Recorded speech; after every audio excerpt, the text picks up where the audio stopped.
ज्ञान यज्ञ सर्वप्रथम नारद जी ने सुना। अब तो ऋषियों की और कान गड़े हो गए। नारद जी ने वो भी कथा, क्यों? क्योंकि उनको तो श्राप है, 2 घड़ी से ज्यादा टिकते ही नहीं और कथा में उठा बैठक नहीं होती। एक बार बैठ गए तो फिर 3 घंटे बाद ही उठना। और फिर नारद जी बैठ करके कथा सुने, ये तो आश्चर्य की बात है। तो सूत जी कहते हैं, ऋषियों इसमें आश्चर्य की कोई बात नहीं, क्योंकि भगवान की कृपा जब हो जाती है सज्जनों, तो श्राप की जो गति है वो भी बाधित हो जाती है, श्राप का प्रभाव भी हट जाता है। भगवत कृपा से सब संभव है। कथा आप लोगों ने मानस में खूब सुनी। नारद मोह प्रसंग में देखिए, नारद जी ने तप किया और तप का इतना प्रभाव हुआ, यद्यपि श्राप लगा लेकिन जैसे तपस्या हुई भगवान की कृपा आ गई, सब हट गया। पद्मासन लगाया तो फिर वर्षों बीत गए। किसकी कृपा से? भगवान की कृपा से। तो ऋषियों ने, सौनकादि महात्माओं ने सूत जी से कहा, महाराज आखिर नारद जी को सप्ताह ज्ञान यज्ञ सुनने की क्या आवश्यकता है? वो तो भगवान के परम भक्त है, हमेशा हरि गुणगान करते ही रहते हैं, आखिर कोई कारण रहा होगा। तो सूत जी कहते, ऋषियों कथा सुनाता हूं। एकदा ही विशालायां चत्वार ऋषयो मला सत्संगार्थं समायाता तदृशुस्तत्र नारदम्। जब कोई कथा प्रारंभ होने वाली होती है तो शब्द आता है एकदा, अर्थात एक बार, एक बार की बात है। ब्रह्मा जी के मानस पुत्र हैं सनक, सनंदन, सनातन और सनत कुमार। 4 बेटा हैं। चारों की उम्र हमेशा 5 वर्ष की ही रहती है।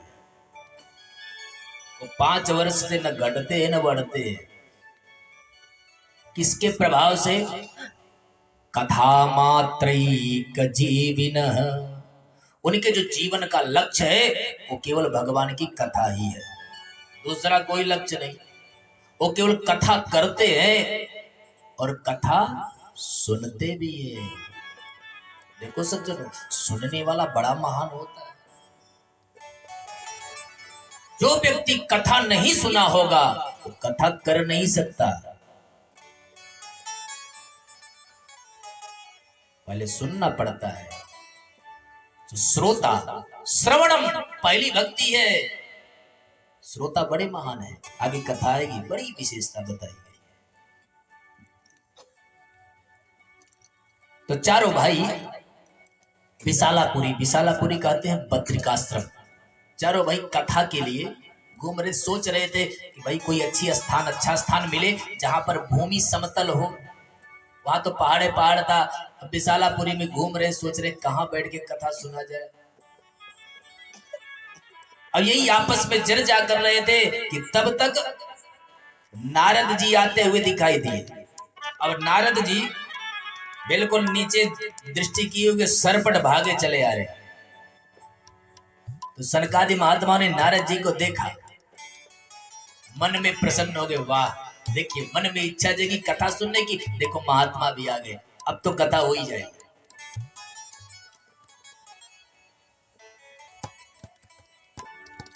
बड़े प्रसन्न हुए। अब आते ही, जैसे ही नारद जी को देखा महात्माओं ने, तो नारद जी के मुखमंडल पर तो 12 बज रहे थे, इतनी चिंता की लकीरें थी। तो महात्माओं के पास में आए, राम राम हुआ। तो सनकादि महात्मा ने नारद जी के चेहरे पर देखा और कहा, महाराज ये क्या बात है, ये मुख पर इतनी चिंता की लकीरें कैसी? आप तो भगवान के परम भक्त हैं, चिंता तो आपको कोसों दूर रहती है। आप जैसे महात्मा तो चिंतन करते हैं, चिंता नहीं करते। और फिर आज ये चिंता की लकीरें, क्या बात है। ऐसा लग रहा है जैसे कोई व्यापारी व्यापार करके खूब धन कमाए और कमा करके आवे और रास्ते में ही उसका धन कोई लूट ले। ठीक उसी तरह से आपका चेहरा लग रहा है। गतवित्तो यथा जना, क्या आपका भी किसी ने कुछ छीन लिया? आखिर क्या बात है ये मुखमंडल पर ऐसे 12 बज रहे? आज तक हमने आपको ऐसा नहीं देखा, क्या बात है। नारद जी ने कहा महाराज क्या बताए। अच्छे भले मन में विचार आया कि चलो हम पृथ्वी पर थोड़ा चारों तरफ घूम लिए, अब चलो पृथ्वी पर घूम आए। तो सनत कुमारों ने कहा महाराज अच्छा पृथ्वी पर गए तो कोई बात नहीं, कहां गए? महात्मा को तो तीर्थ में घूमने जाना चाहिए। तो नारद जी ने कहा हम कहां कहीं गए थे, हम भी तो तीर्थ में ही गए थे। तो नारद जी ने पूरी घटना बताई, कहां कहां गए। ये हरि क्षेत्रम कुरुक्षेत्रम श्रीरंगम सेतुवंधनम एवमादिषु तीर्थेषु ब्रह्मांडायतस्ततः। हरिद्वार भी गया, हरिक्षेत्रम कुरुक्षेत्र गया, श्रीरंगम भी गया, सेतुबंध रामेश्वर भी गया, पुष्कर भी गया, प्रयागराज भी गया, काशी में भी गए, गोदावरी के तट पर भी गए।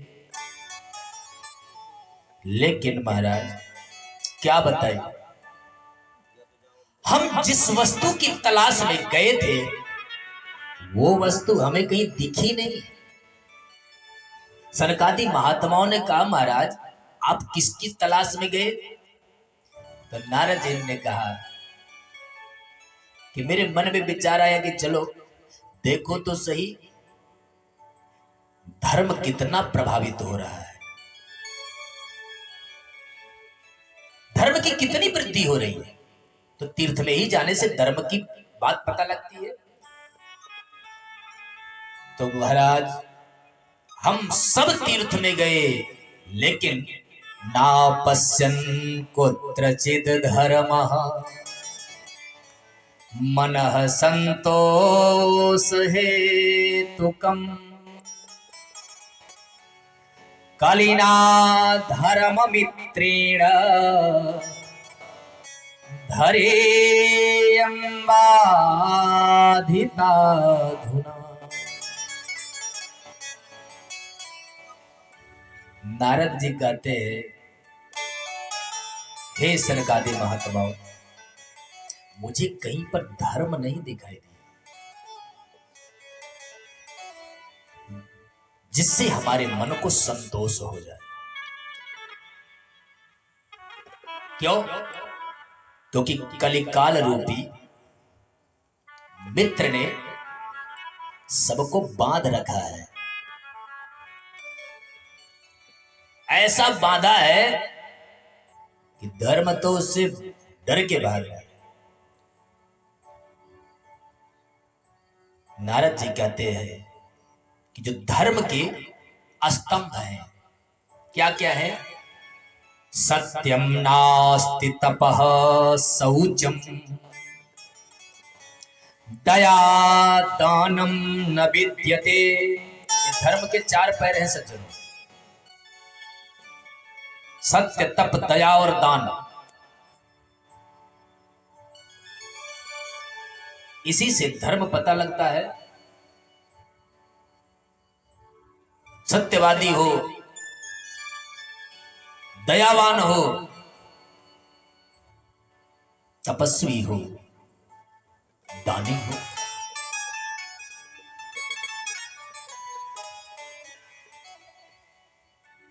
तो नारद जी ने कहा हमने सब कहीं कुछ नहीं देखा, जिसको देखो वो सब झूठ पे ही झूठ बोलते हैं। दया नाम की तो चीज ही नहीं, और तपस्या तपस्या तो है ही नहीं।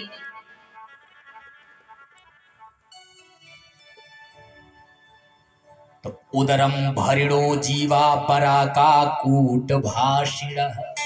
नारद जी कहते हैं जितने जीव हैं वो सब अपने पेट भरने के उपाय में लगे हुए हैं। वो चाहे धर्म से बढ़े चाहे अधर्म से, इससे मतलब नहीं, सब पेट भरने के जुगाड़ में है, धर्म है ही नहीं। और उसी पेट भरे ऐसा ही उपाय करते हैं। उदरम भरिणो जीवा वरा का कूट भाषिण, ऐसे शब्द का प्रयोग करते हैं, ऐसी बात बोलते हैं जिससे उनको उसमें धन मिले और जीवन का संचार हो। जो मंद हैं लक्षण बता दे, कितने सुंदर व्याख्या कर रहे हैं कि जो लोग मूर्ख हैं वो अपने को ज्ञानी प्रदर्शित करते हैं। देखे हैं बहुत बड़े पंडित आए, हमसे बड़ा कोई है आवे लो भैया। हर व्यक्ति अपने आप को बुद्धिमान साबित करने में लगा है। मंदाह सुमंद मतयो हो मंद भाग्या उपद्रुता, और पाखंड निरता संतो विरक्ता स परिग्रह।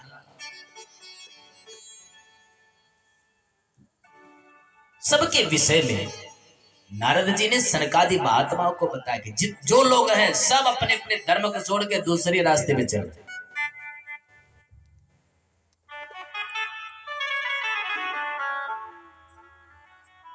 घूमते घूमते मैंने देखा कि चारों तरफ अब केवल नाम मात्र का धर्म बचा है। तो मेरे मन में ये जिज्ञासा हुई कि भाई यहाँ तो चारों तरफ अधर्म ही धर्म दिख रहा है, तो चलो अभी अभी हमारे गोविंद वृंदावन की लीला को संवरण करके गोलोक धाम को गए हैं, चलो देखो तो सही वृंदावन में तो अभी धर्म होगा ही होगा। तो मेरी मन की जिज्ञासा हुई और मैं सीधे वृंदावन पहुंच गया। और मैं वृंदावन की गलियों में डोल रहा था, और डोलते डोलते मैं यमुना के तट से गुजरा तो मुझे एक आश्चर्य दिखाई दिया। सनकादि महात्माओं ने कहा नारद जी महाराज आश्चर्य, कैसा आश्चर्य? नारद जी ने कहा महात्मन हमने आश्चर्य ऐसा देखा, एक नव युवती, उसके बगल में दो वृद्ध लेटे थे और चारों तरफ अनेक दासियां हाथ जोड़े बैठी थी। तो मेरे मन में विचार आया वो हो न हो कोई अपना इनका कुछ उत्सव चल रहा हो। दूर से ही मैंने ऐसा दृश्य देखा और मैं उसी जगह से गुजर रहा था, तो तब तक उस नव युवती की दृष्टि मेरे ऊपर पड़ गई और उस युवती ने मुझे बुलाया कि भो भो साधो क्षणं तिष्ठ मच्चिन्तामपि नाशय दर्शनं तव लोकस्य सर्वथा घहरं परम्।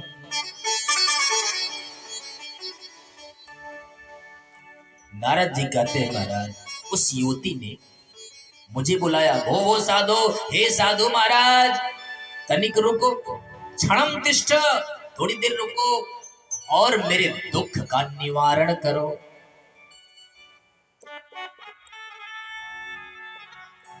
नारद जी कहते हैं फिर उस युवती ने संत की खूब महिमा गाई कि संत का अगर दर्शन हो जाए तो समझो भगवान का ही दर्शन हो जाता है।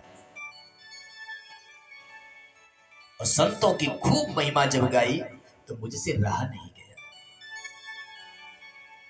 तो मैं उस युवती के पास पहुंचा और कहा, देवी क्या बात है, आप कौन हो और अपने दुख का कारण मुझे बताओ। तो महात्मन उस युवती ने अपना परिचय दिया कि अहम भक्ति रीति ख्याता। हे महाराज, मेरा नाम भक्ति देवी है। तो नारद जी ने कहा, अच्छा, जय हो भक्ति महारानी की। आप और ये आपके बगल में ये जो दोनों बूढ़े हैं, वो कौन है? तो भक्ति महारानी कहती है, इमऊ में तनयो मतऊ। ये जो दोनों हैं बड़े बड़े, ये हमारे ही बेटे हैं। और नारद जी की आंखें बड़ी बड़ी हो गई। राम राम। माता 20 साल की, बेटे 90 वर्ष के। हाथ जोड़ करके नारद जी ने कहा, देवी ये कैसे हो गया? ये तो घोर आश्चर्य है। तो भक्ति महारानी ने अपने पूरे वृतांत सुनाए। उत्पन्नाम द्रविड़े साहम वृद्धि कर्णाटके गता, क्वचित क्वचिन महाराष्ट्रे गुर्जरे जीर्णताम गता। द्रविड़ देश में उत्पन्न हुई, कर्नाटक में थोड़ी और बड़ी हो गई। और जैसे ही कर्नाटक से मैंने यात्रा गुजरात की तरफ करी तो मैं बूढ़ी हो गई। गुर्जरे जीर्णताम गता, मैं बूढ़ी हो गई। और मेरे जो दोनों बेटे हैं, उन्होंने सोचा, भाई माँ बूढ़ी है तो बेटों का तो दायित्व है कि हाथ पकड़ करके ले चले। हमारे दोनों बेटे जो ज्ञान वैराग्य हैं, इन्होंने सोचा कि मैया को सीधे ले चलते हैं वृंदावन, हो न हो वहीं कुछ करामात हो जाए, क्योंकि अभी अभी हमारे प्रभु गोलोक धाम लीला करके गए। तो भक्ति मैया कहती है, नारद जी महाराज, हमारे दोनों बेटे मुझे लेकर के वृंदावन में आए। जैसे ही मैं वृंदावन में आई, मैं तो नई नवेली हो गई और मेरे दोनों बेटे वृद्धावस्था को प्राप्त हो गए, वृद्ध। और इनमें इतना सामर्थ्य नहीं रहा। मैंने बड़ा प्रयास किया, लेकिन बोलते हैं फिर चुप हो जाते हैं, ये उठ नहीं पा रहे। और महाराज, मेरी तो यही प्रार्थना है कि आप मेरे दुख का निवारण करें, क्योंकि आप भगवान के परम भक्त हैं। आप जैसा कोई दूसरा संत नहीं है। खूब प्रशंसा करें। तो नारद जी ने भी भक्ति मैया से कहा, देवी चिंता मत करो, जो परमात्मा संसार के दुख को दूर करते हैं, वो परमात्मा कहीं जाते नहीं है। और आप तो भगवान की प्राण प्रिया हो देवी, जहां आप रहती हो भगवान वहीं रहते, चिंता मत करो। जिन्होंने द्रौपदी की लाज बचाई,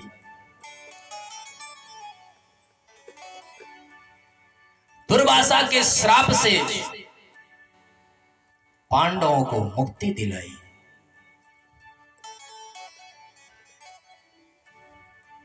और कई अनेक लीलाएं करी, देवी वो परमात्मा कहीं गए नहीं, चिंता मत करो, अभी मैं प्रयास करता हूं।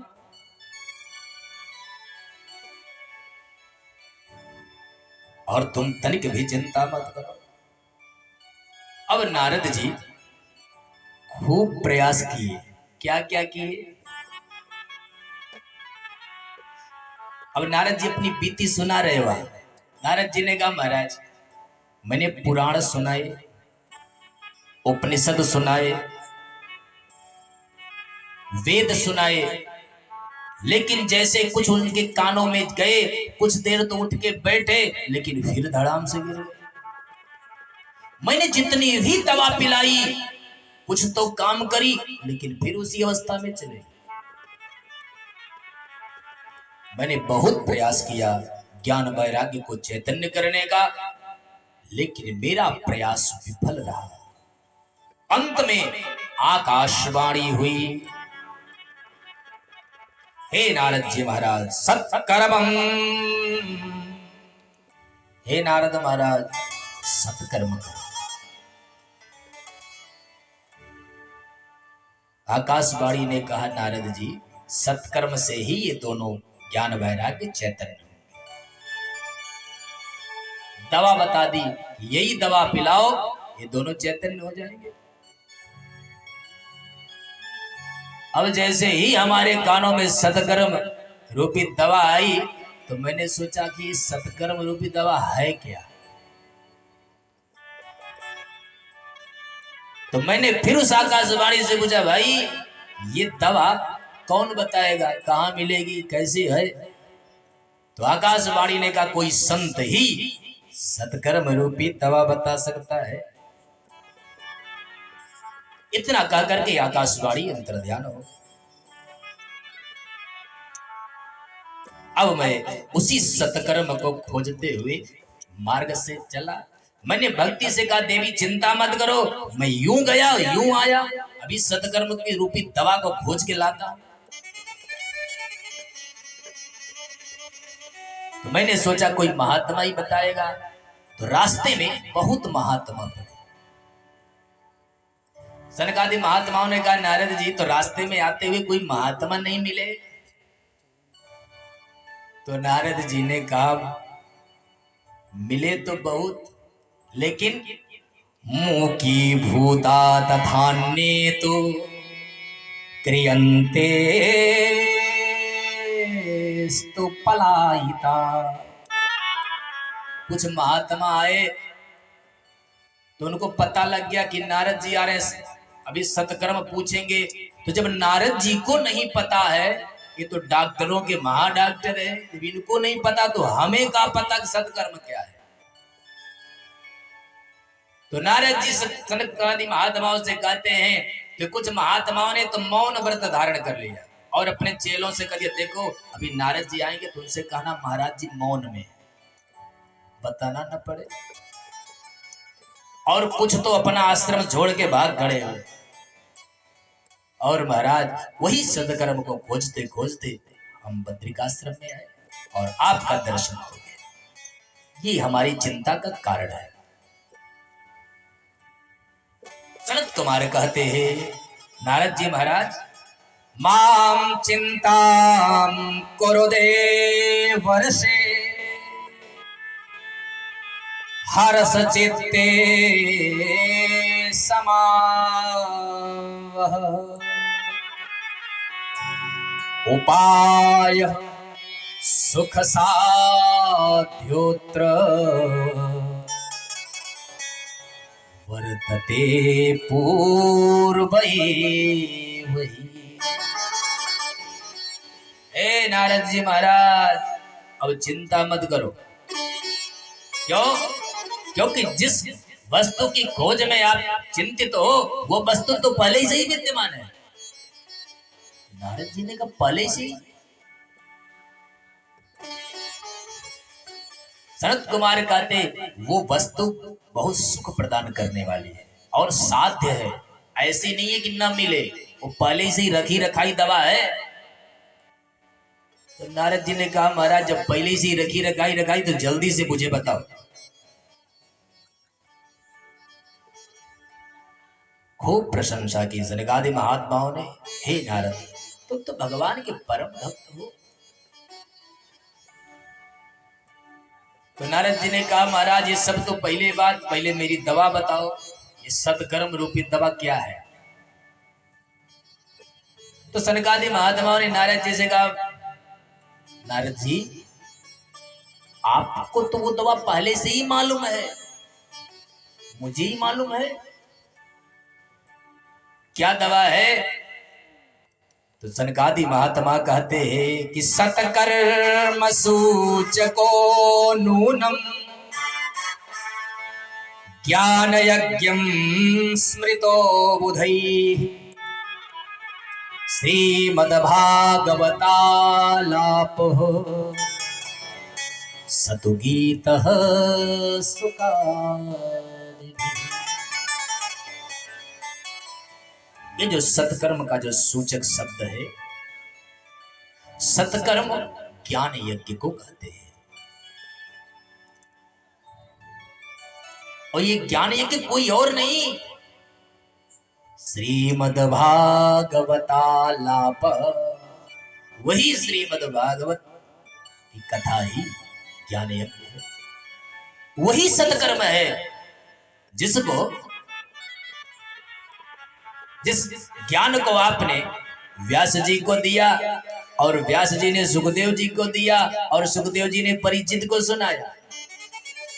वही भागवत की जो कथा है वही सत्कर्म है। नारद जी ने कहा वही सत्कर्म है, लेकिन हमें विश्वास नहीं हो रहा। विश्वास नहीं हो, क्यों?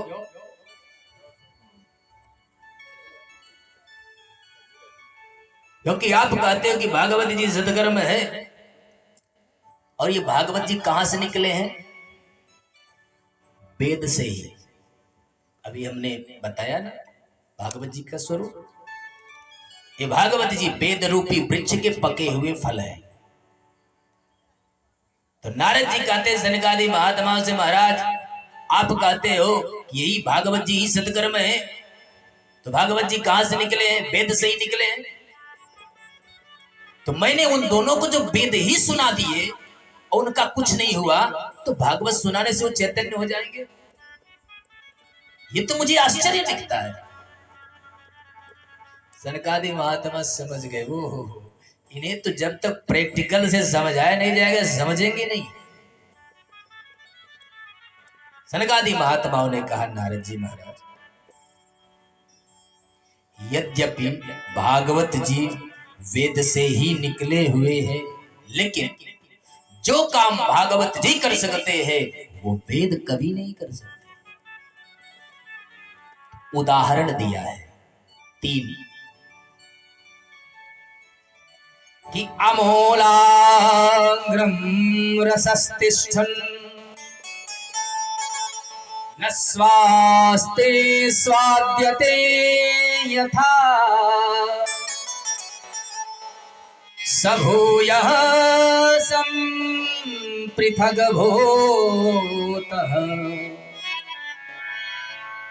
फले स्वमनोहरः। सनकादि कहते हैं, नारद जी महाराज, सबसे सुंदर फल कौन होता है? आम जैसा सुंदर फल दुनिया में कुछ नहीं। फलों का राजा है विश्व मनोहरः। तो नारद जी ने कहा आम? सनत कुमार कहते हैं, देखो हम लोग आम खाते हैं ना, कहते आम बहुत मीठा है। और नारद जी महाराज आम खाते हुए आम समाप्त हो जाए, इच्छा लगे कि भाई और आम खानी है। कोई व्यक्ति कहे भाई ये किस पेड़ का आम था, तो दिखा दो ये बगल वाले पेड़ का यही आम था। तो कहते भाई जब आम इतना मीठा है तो पेड़ कितना मीठा होगा। तो आम को छोड़ करके पेड़ ही चबाना प्रारंभ करे, क्या वो स्वाद आम के वृक्ष से वो पाएगा? कभी नहीं पा सकता। यद्यपि उसी वृक्ष से ही वो आम निकला है, लेकिन जो स्वाद आम दे सकता है वो स्वाद वो वृक्ष नहीं दे सकता। ठीक उसी तरह यद्यपि वेद रूपी वृक्ष से ही भागवत जी निस्सरित हुए हैं, लेकिन जो कार्य भागवत जी कर सकते हैं वो वेद नहीं कर सकते। दूसरा उदाहरण दिया, यथा दुग्धे स्थितम सर्पिः, जैसे दूसरा उदाहरण दिया घी का। यद्यपि दूध से ही घी निकलता है, दूध में घी विद्यमान है, लेकिन जो कार्य घी कर सकता है वो दूध नहीं कर सकता। दूध से ही घी निकाला जाता है। तीसरा उदाहरण दिया, इक्षोणामपि विस्तान्तम, गन्ने को, गन्ने में मिठास विद्यमान है, लेकिन जो कार्य गन्ने से बनी हुई शक्कर करती है गन्ना नहीं करता। सनत कुमार कहते हैं नारद जी महाराज, ठीक उसी तरह यद्यपि वेद से ही भागवत जी निकले हैं, लेकिन जो कार्य भागवत जी कर सकते हैं वो वेद नहीं कर सकते। अब नारद जी को पूर्ण विश्वास हो गया, तो नारद जी ने हाथ जोड़ के कहा, महाराज धन्य है आप, सत्संग रूपी ज्ञान के द्वारा मेरे अंदर जो अज्ञान का अंधकार था उसको आपने विवेक रूपी फूंक मार करके जगा दिया। अब तो मुझे विवेक हो गया। तो जब विवेक हो जाता तो क्या करे? तो नारद जी ने कहा, भाई अब दवा बताए हो तो पिला भी दो, चलो कथा सुना। अब सनकादि महात्मा तो यही चाहते थे, कोई श्रोता मिले, बिना श्रोता के वक्ता अधूरे।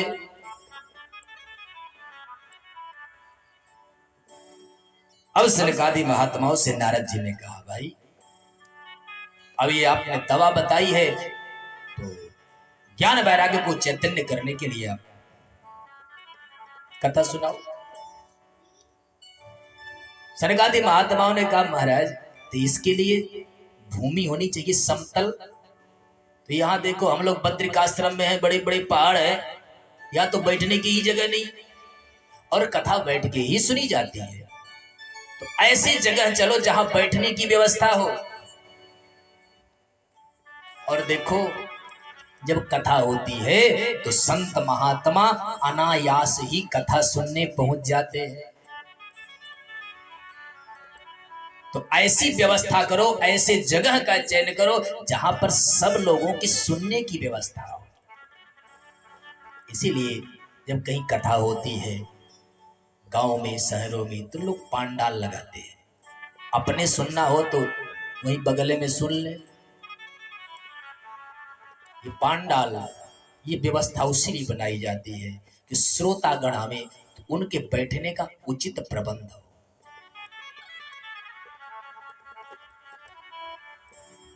उनके सुख की सामग्री उपस्थित हो।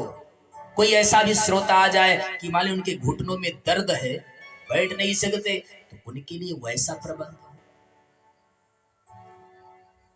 सनत कुमार कहते हैं, नारद जी महाराज तो ऐसे जगह का चयन करो। तो नारद जी ने कहा, आप ही बताओ कहां चले? सनत कुमारों ने कहा, चलो गंगा के तट पर, हरिद्वार लेकर के। अब हरिद्वार में आए हैं और नारद जी महाराज बैठे हैं श्रोता बनकर। संकल्प किया, किसके लिए सुन रहे हैं? हमारे यजमान जी ने कल संकल्प किया है, ये जो भागवत की कथा होती है ना, इस संकल्प से होती है। लोग गया इत्यादि चतुर्दिग धाम यात्रा करके आते हैं, पितरों के उत्तम लोक प्राप्ति, घर में सुख समृद्धि हेतु संकल्प करते हैं। इन सब की प्राप्ति के लिए हम भागवत की कथा श्रवण कर रहे हैं। तो नारद जी ने भी वैसा ही किया। नारद जी ने नागर जी का क्या संकल्प? ज्ञान वैराग्य चैतन्य हो जाए। नारद जी ने संकल्प किया कि जो कथा मैं सुनने जा रहा हूं, किसके लिए? ज्ञान वैराग्य को चैतन्य करने के लिए। व्यास गादी पर सनकादि महात्मा, अब जैसे ही दिग दिगंतर में समस्त संतों को पता चला कि नारद जी कथा सुन रहे हैं, तो एक एक करके सब धीरे धीरे कथा के पांडाल में आने लगे। अनेक बड़े बड़े महात्मा कौन कौन आ रहे हैं।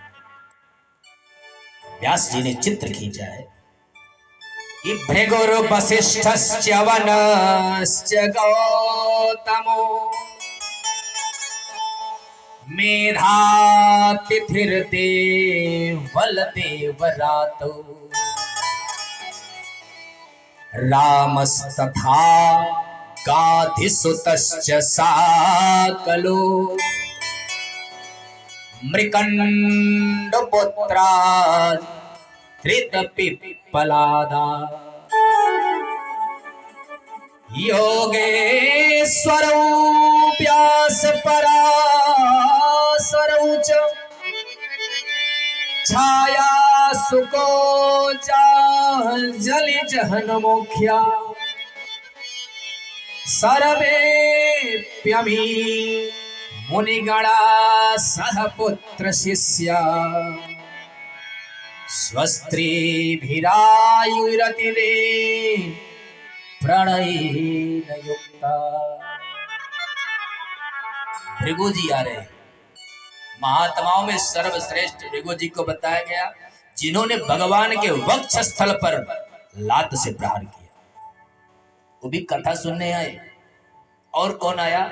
वशिष्ठ जी आए, च्यवन आए, गौतम आए, मेधा आए, अतिथि आए, देवल आए, राम परशुराम जी भी आए, गांधी विश्वामित्र भी पधारे, साकल ऋषि आए, मृकंडो आए, पिप्पलाद आए, योगेश्वरो व्यास पराशरो।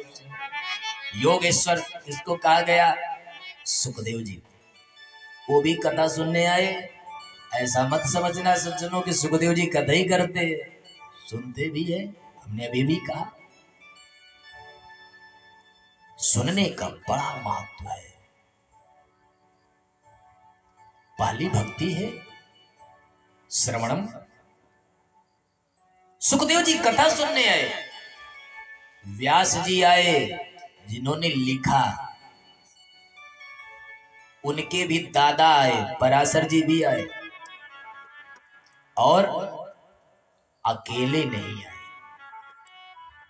पूरे परिवार के साथ आए, स्त्री शिष्य पुत्र सबके साथ कथा में उपस्थित हुए। देखते ही देखते हजारों लाखों की संख्या में एकत्रित हो गई। सूत जी कहते सौनकादि ऋषियों इतना ही नहीं, जो वेद हैं वो भी मूर्ति रूप धारण करके कथा सुनने आए। जितनी नदियां हैं वो भी पधारी, जितने पुराण हैं सब रूप धारण करके आए। अब प्रारंभ हो गई भागवत की कथा। बोले भागवत भगवान की जय। हजारों महात्मा बैठे, कथा प्रारंभ हुई। सनकादि महात्मा कहते हैं देखो भागवत की कितनी महिमा है। ग्रंथोष्टादश सहस्र द्वादश स्कंध संहिता। ये जो भागवत जी हैं इनमें 18,000 श्लोक हैं। कितने हैं? 18,000 श्लोक, 12 स्कंध है, 335 अध्याय है।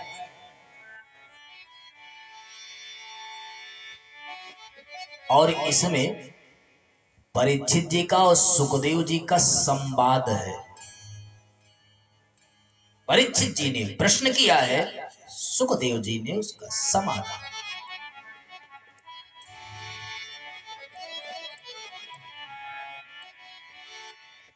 महिमा कितनी है बताई नहीं जा सकती। कि अश्वमेध सहस्राणि वाजपेय शतानि च सुखशास्त्र कथायास्य कलां नार्हन्ति षोडशी। 1000 अश्वमेध यज्ञ करो, हजारों वाजपेय यज्ञ करो, लेकिन भागवत की कथा की बराबरी नहीं कर सकते। इतनी महिमा है। क्यों? सनकादि महात्मा कहते हैं कि कथा भागवतस्यापि नित्यम भवति तद्गृहे। जिसके घर में भगवान की कथा होती है, उनका जो घर है वो घर नहीं रहता, क्या हो जाता है? तीर्थ रूपम तद्गृहम तीर्थ रूपम ही वसताम पापनाशनम। क्या भगवत की कथा होती है, वो अगर घर नहीं रहता वो तो तीर्थ हो जाता।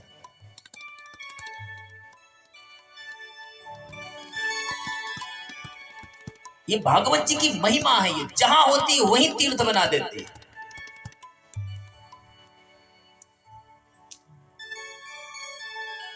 और जो तीर्थ में रहते हैं उनको पाप स्पर्श नहीं करता। और महिमा, ना गंगा ना गया काशी पुष्करम ना प्रयाग, सुख शास्त्र कथा याश्च फलेन समताम नयेत। इतनी बार भी जाके गंगा काशी सब जगह स्नान करके चले आओ, फिर भी भागवत जी की कथा की बराबरी नहीं कर सकते। इतनी महिमा है। और इतना नहीं, श्लोकार्धम श्लोक पादम वा, एक ही श्लोक सुनो, अर्थात पूरा श्लोक 4 भाग में होता है। पूरा श्लोक न सुन पाओ तो आधा ही सुन लो, आधा भी न सुन पाओ तो आधे का भी आधा अगर अपने सुन लिया तो सनकादि महात्मा कहते हैं, पठस्व स्वमुखेनैव यदीक्षसि पराम गति। भगवान की परम गति प्राप्त होती है। इतनी महिमा है। सनकादि महात्मा कहते हैं, इतनी महिमा के बाद भी जिस किसी ने भगवान की कथा नहीं सुनी उसका तो जन्म लेना ही धिक्कार है। आ जन्म मात्रमपि येन सठेन किंचित चित्तम विधाय सुख शास्त्र कथा पीता, चांडालवच्च खरवत वततेन नित्यम, मिथ्या स्वजन्म जननी निज दुख भाग।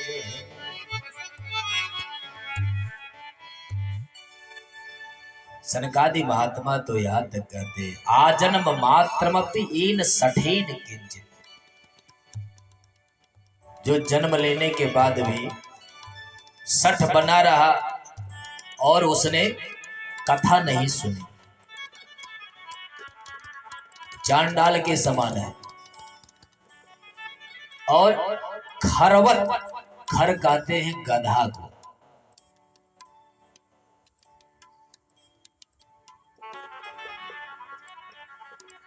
गधा भी कहा गधे के समान है। उसका तो ऐसा जन्म मानो इतना निरर्थक है कि उसने जन्म लेकर के अपनी मां को झूठे ही प्रसव पीड़ा प्रदान करी। इससे तो अच्छा होता वो जन्म ही नहीं लेता।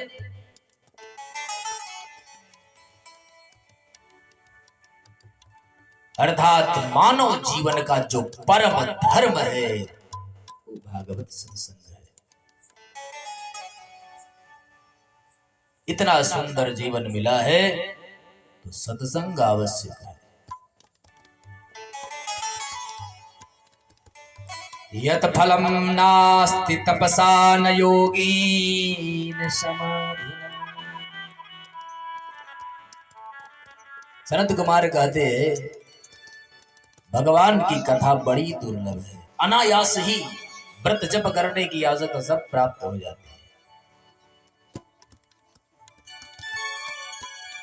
और अभी सनकादि महात्मा नारद जी से केवल अभी भागवत जी की प्रशंसा ही कर रहे हैं, केवल उनकी महत्ता को बता रहे हैं।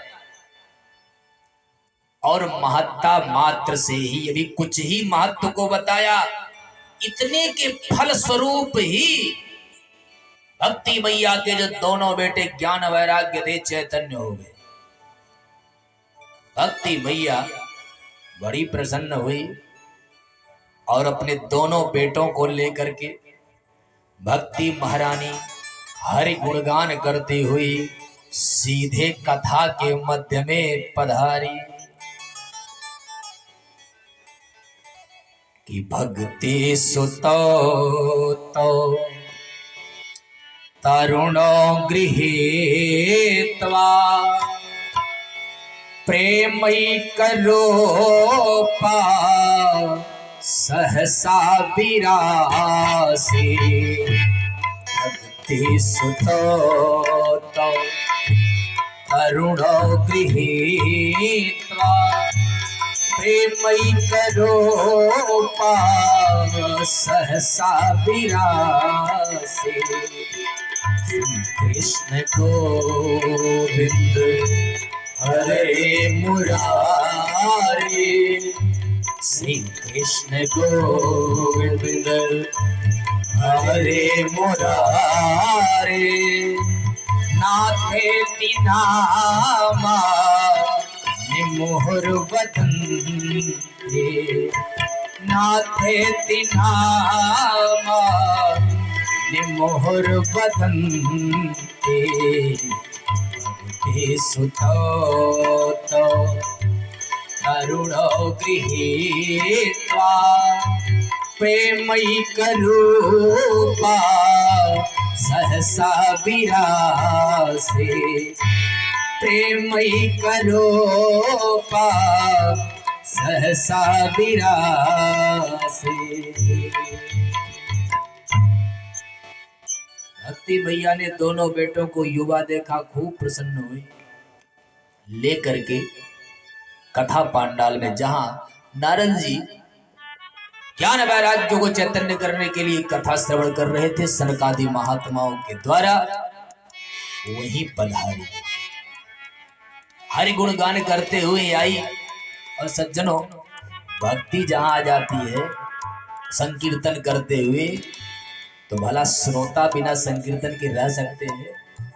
क्योंकि भक्ति का स्वभाव है कैसा, जैसा वो चाहती है वैसा श्रोता को बना देती।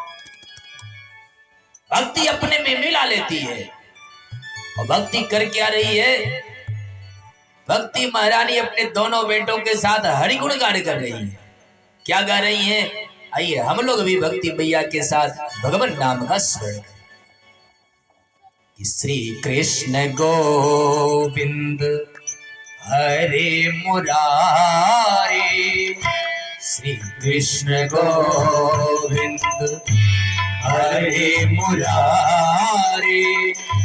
हे नाथ नारायण वासुदेवा, श्री कृष्ण को सभी लोग कहे हरे मुरारी। हे नाथ नारायण वासुदेवा, श्री कृष्ण गोविंद हरे मुरारी। हे नाथ नारायण वासुदेवा, श्री कृष्ण गोविंद हरे मुरारी। हे नाथ नारायण वासुदेवा, हे नाथ नारायण